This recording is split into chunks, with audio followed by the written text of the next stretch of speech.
ಇನ್ನು ವಾಯುಪಡೆಯ ವಿಮಾನ ಪತನವಾಗಿ ಸುಮಾರು 6 ಮಂದಿ ಸಾವನ್ನಪ್ಪಿರುವ ಘಟನೆ ವಾಯುವ್ಯ ಬೊಲಿವಿಯಾದ ಬೇನಿ ಪ್ರದೇಶದ ಅಮೆಜಾನ್ ಕಾಡಿನಲ್ಲಿ ಸಂಭವಿಸಿದೆ. ವಿಮಾನದಲ್ಲಿ 2 ಮಿಲಿಟರಿ ಪೈಲಟ್ಗಳು ಹಾಗೂ 4 ಪ್ರಯಾಣಿಕರಿದ್ದರು ಅಂತ ತಿಳಿದುಬಂದಿದೆ.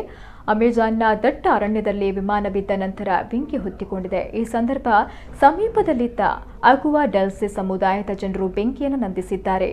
ಬೊಲಿವಿಯಾದ ಆರೋಗ್ಯ ಸಚಿವಾಲಯದ ಡೆಂಗ್ಯೂ ಚಿಕನ್ಯೂ ಕಾರ್ಯಕ್ರಮದ 4 ಆರೋಗ್ಯಾಧಿಕಾರಿಗಳನ್ನು ರೇಬೆಲ್ ಅಡ್ಡಾದಿಂದ ಕೊಬಿಜಾಗೆ ಕರೆದೊಯ್ಯಲಾಗ್ತಾ ಇದ್ದು, ಮಲೇರಿಯಾ ರೋಗ ಜಾಗೃತಿ ಮೂಡಿಸುವ ಜೊತೆಗೆ ಮೌಲ್ಯಮಾಪನ ಕಾರ್ಯದಲ್ಲಿ ಇವರೆಲ್ಲ ತೊಡಗಿಸಿಕೊಂಡಿದ್ದರು.